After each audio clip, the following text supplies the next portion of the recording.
This is not a full tutorial, I'm just showing a new model I've designed. Just checking out if it's actually an original model, because it's quite a simple and obvious folding technique.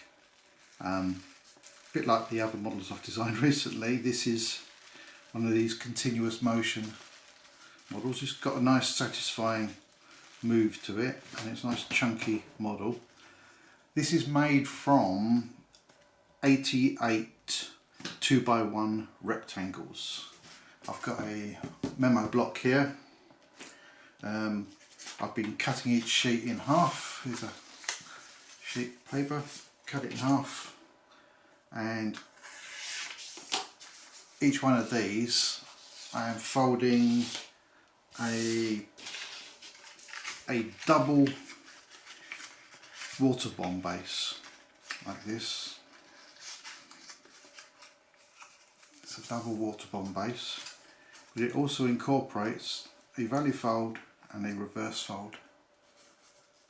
So that's a unit, and the units connect together like this. So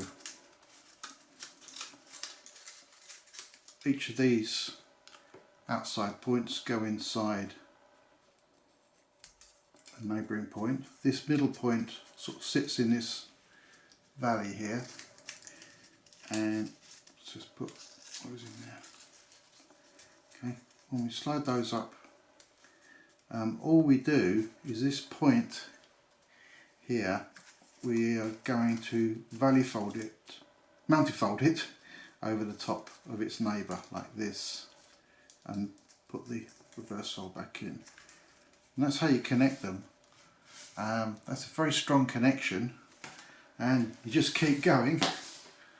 88 units and you could make one of these. Hasn't got a name yet, just checking if it's original. So let's hope it is.